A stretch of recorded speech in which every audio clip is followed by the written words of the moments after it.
நடிகர் சிம்பு பல வருடங்களுக்கு முன்னாடி ஹீரோவா அவரை நம்ம வந்து தியேட்டர்ல பார்த்தோம். ஆனா அதுக்கப்புறம் எங்க போனாரு என்ன ஆனார்னே தெரியல. ஆனா நிறைய திரைப்படங்கள் மட்டும் நடிக்கிறாருன்னு நியூஸ் மட்டும் வெளிவந்துகிட்டே இருக்கு. அண்ட் அந்த வரிசையில கொஞ்ச நாட்களுக்கு முன்னாடி இவர் கௌதம் மேனனுடைய இயக்கத்துல அச்சம் என்பது மடமையடா படத்துல நடிக்கிறதா சொல்லியிருந்தாங்க. அண்ட் அதை தொடர்ந்து செல்வராகவனோட படத்துல கான் அப்படிங்கிற படத்துல வந்து நடிக்கிறதாகவும் தகவல்கள் வெளியாயிட்டு இருந்தது.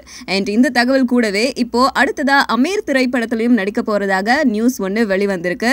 இந்த அமீர் படத்துல வந்து இவர் ஒரு கிராமத்து பின்னணியை கொண்ட படமா நடிக்க போறாராம். அமீர் ஏற்கனவே அவருடைய கடைசி திரைப்படம் என்ன அப்படின்னா ஆதி பகவான் திரைப்படம் நல்லாவே இருந்தாலும் மக்களிடத்துல அவ்வளவா பேசப்படாத காரணத்தினால கொஞ்ச நாள் வந்து பிரேக் எடுத்துட்டு இருந்தாரு. இப்போ திரும்பவும் வந்து பருத்தி வீரன் மாதிரியான ஒரு படத்தை கொடுக்கலாம் அப்படின்னு ரெடி ஆயிட்டே இருக்காங்க.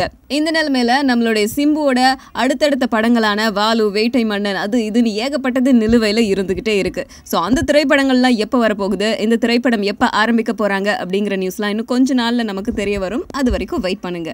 இப்போ சில பேர் சிரிக்க வைக்கிறதுக்கு படம் எடுப்பாங்க, காமெடி படம், அழ வைக்கிறதுக்கு படம் எடுப்பாங்க, சோக படம், கை தட்டுறதுக்காக படம் எடுப்பாங்க, ஒரு கமர்ஷியல் படம், வாயை புழக்கிறதுக்காக ஒரு படம் எடுக்க முடியுமா? அதுதான் பாகுபலி.